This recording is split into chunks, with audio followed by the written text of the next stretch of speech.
शास्त्रों के अनुसार जानकारी मिलता है कि एक बार दानव और मानव के बीच भयानक युद्ध हो गया। तब दानव का गुरु का नाम शुक्राचार्य, यानी शास्त्रों में बलि भी बताया गया है, और इधर मानव का गुरु विष्णु जी थे। जब दोनों में भयानक युद्ध हुआ तो हुई क्या, मैं लास्ट में इसका अर्थ भी बताऊंगा कि पौराणिक चीज क्या है और आधुनिक चीज क्या है। दोनों को विश्लेषण कर करके एक नई निष्कर्ष पर हम बात करेंगे। तो आप हमारे सेशन में लास्ट तक बने रहिएगा। तो जब दानव मराता था तो उस समय उनके गुरुजी यानी बलि मृत संजीवनी जानते थे, यानी मरे हुए दानव को भी जिंदा कर देते थे। बड़ा रहस्यमयी बातें हैं।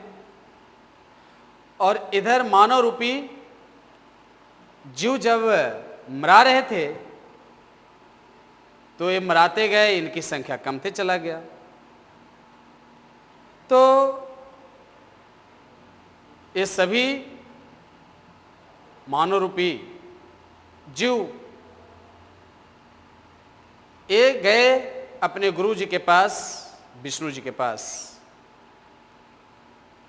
और जब विष्णु जी के पास जब पहुंचे तो अपनी सारी घटित घटनाओं के बारे में उल्लेख किए कि प्रभु उधर दानव मरा रहा है और उसके जगह और भी दानव जन्म ले रहा है, और इधर ही बात हमारी, तो हमारी मनोदशा बिगड़ रहा है, अत्याचार हो जाएगा इस संसार में। बड़ा ही सुंदर प्रसंग है और समुद्र मंथन की बात हम करने जा रहे हैं। तो इधर ये बात सुन करके विष्णु जी को आश्चर्य हुआ कि ये तो बड़ा चिंतित होने वाली बात है। लेकिन विष्णु जी इसके लिए कुछ तरीका निकाले। तरीका क्या निकाले? तरीका यही निकाले और बताए कि इसके लिए दानों से युद्ध जीतना है तो समुद्र मंथन की आवश्यकता होगी, समुद्र का मंथन करना होगा। और जब समुद्र का मंथन करना होगा और समुद्र मंथन से जो भी रत्न निकलेंगे उसी रत्न से देवताओं का विजयी होगा, मानव रूपी जीव बच पाएंगे, अन्यथा संसार में अत्याचार तय है। ये बात देवता लोग स्वीकार की। अब जब स्वीकार किए तो अब सारा मानव रूपी देवता अब समुद्र मंथन के लिए प्लानिंग करना शुरू की। उधर दानव अमूर्ता तो अमूर्ता ही ना, असभ्यता तो असभ्यता ही ना।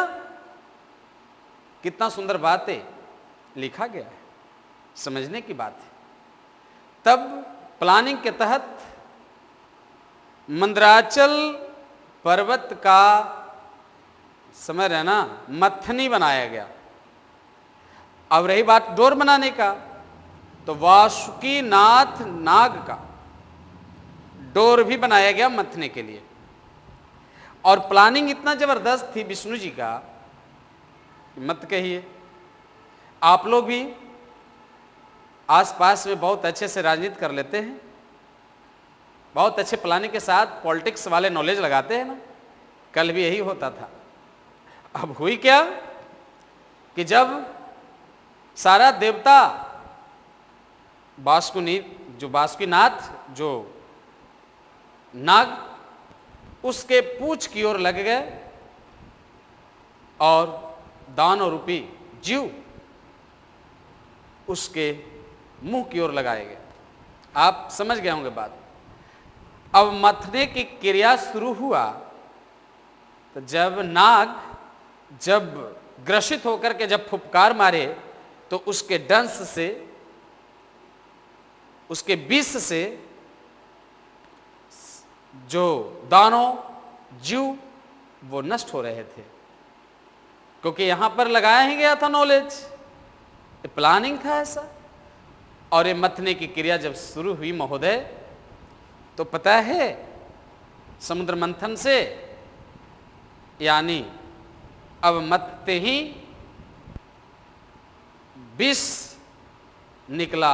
ऐसे 14 रत्न बारी बारी से निकले हैं, जो अगले वीडियो में हम 14 रत्न के बारे में मैं बात करूंगा, क्योंकि लंबा सेशन हो जाएगा।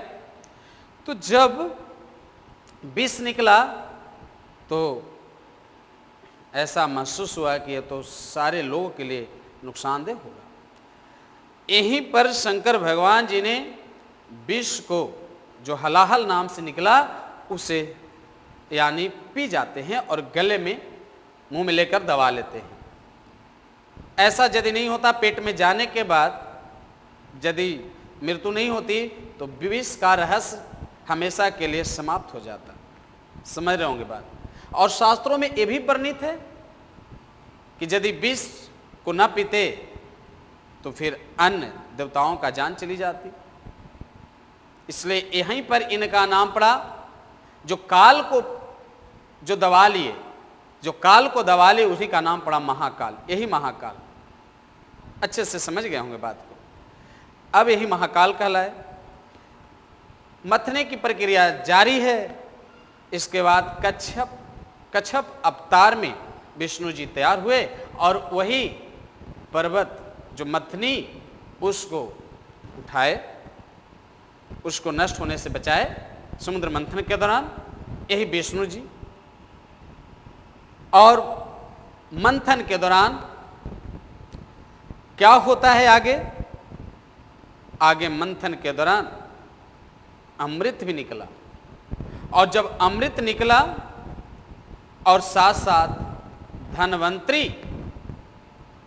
जो धन का संजोगने वाला, वही धनवंतरी, जो आप धन को संभालते हैं ना, वह धन का मालिक।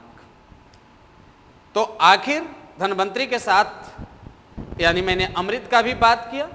जब अमृत निकला तो अब देवता और दानव दोनों अमृत को पीने के लिए, क्योंकि यहां पर अमृत से इनकी जीवन अमर होने वाला था। अब अमृत के लिए अब दोनों के बीच युद्ध फिर से शुरू होने लगा। जब युद्ध दोनों के बीच शुरू हुई तो फिर यहां पर यानी विष्णु जी ने कुछ यानी क्या किए, प्लानिंग तय किए और मोहिनी नाम की एक सुंदर सी नारी का रूप धारण किए। नारी को देख करके देवता और दानव दोनों मोहित हो गए और ये नहीं जान रहे थे कि विष्णु जी का ही ये रूप है। क्या करिएगा, होता है, बस समझना है। अब ये जब ये मोहिनी का रूप धारण किए तो मोहिनी का रूप धारण करने के बाद जब अमृत पिलाने के लिए इन्होंने छल कर दिया। वो छल क्या था?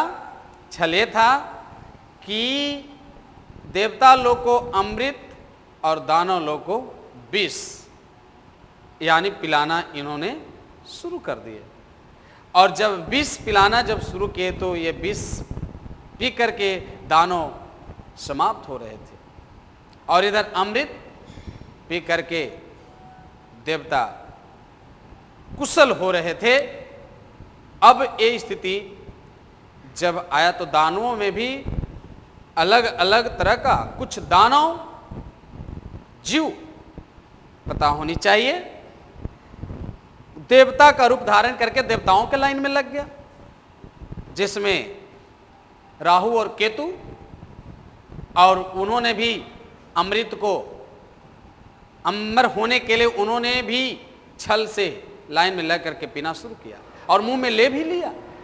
ये तो विष्णु जी को पता चला था, अपने चक्र से राहु और केतु का गर्दन उतार दिए, पेट में जाने नहीं दिए और वही शरीर मर गया। आज भी वर्णित है शास्त्रों में महोदय कि आज भी राहु और केतु का मुंड अभी भी जीवित है और वही ग्रह को हम लोग जो जानते हैं शास्त्रों के अनुसार, वही ग्रहण का कारण वही है, ग्रहण का कारण। और यहां वही देवता के रूप में सब अमर हो गए अमृत पीकर, और वही मंथन के रूप में, वही मंथन से यानी लक्ष्मी जी का भी अवतार हुआ। और लक्ष्मी जी जब अवतार लिए तो वही सभी को छोड़ करके विष्णु जी को अपनाए और वही विष्णु जी उन्हें लेकर के विष्णु लोक चले गए और बोले कि ये तुम धन का मालकिन बनो और धन तुम्हारे नाम से होगा, और जब कभी यानी तुम्हें भक्त तुम्हें याद करे तो भक्तों के घर जाया करो और भक्तों के घर को यानी धन और समृद्धि से कुशल कर दो। यही स्थिति चूंकि यह अमावस्या का था और कार्तिक मास के अमावस्या के दिन का यह यानी समय था, और उसी दिन यह लक्ष्मी जी का यह यानी सारा चीज हासिल हुआ, धन का मालकिन बनी। तब से लक्ष्मी पूजा का आयोजन किया गया और हम लोग यानी बहुत अच्छे ढंग से लक्ष्मी जी को आराधना स्तुति करते हैं, अपने घरों में दीप जलाते हैं और अपने घरों में बहुत सारी वस्तुएं फल प्रसाद लगा करके, आसन लगा करके स्मरण करते हैं। तो वही घर में अलग अलग रूप में, यहाँ शास्त्रों में यह भी उल्लेख है कि माँ यानी लक्ष्मी हमारे घर अलग अलग रूपों में विराजमान होती है। हम लोग पहचान नहीं पाते, लेकिन सभी के घर आया करती है और हम लोग खुशी खुशी लक्ष्मी पूजा का आयोजन करते हैं। इसका सार क्या है? सार ये है कि यहाँ पर स्टार्ट हुआ दानव और मानव के साथ, तो यह यदि कोई हमारे साथ समुचित ढंग से और हमारे समाज सोसाइटी में जो अच्छे ढंग से कार्य नहीं करता हुआ दानव है, और जो उससे जिनको मानवता का नुकसान होती है मानव रूपी संसार है। और ये जब दानव जब एकत्रित होकर कुछ नुकसान देता है आज के डेट में, तो वह बताइए जो गलत कार्य करने वाले समूह जो बनता हुआ दानव रूपी संसार है, और उससे यानी बचने के लिए जो यानी कल्याण के लिए जो भागते हुआ मानव रूपी संसार है। और जब भागते भागते कोई तरीका हमें मिल जाती है तो वही जो बदमाश जो बताइए समाज को बर्बाद करने वाले असामाजिक लोग होते हैं उनको भी यहाँ पर ठीक की जाती है। और यदि ठीक ना होता है तो उसके लिए कुछ रचित रचनाओं के तहत कुछ प्लानिंग बना करके उनको भी भंग किया जाता है। और जब हम लोग सकुशल हो जाते हैं, हम लोग जब इससे निदान पा लेते हैं, तो हमारे घरों में खुशहाली बनता है, हमारी सोसाइटी में खुशहाली बनता है। यही खुशहाली एक प्लानिंग के तहत हुआ।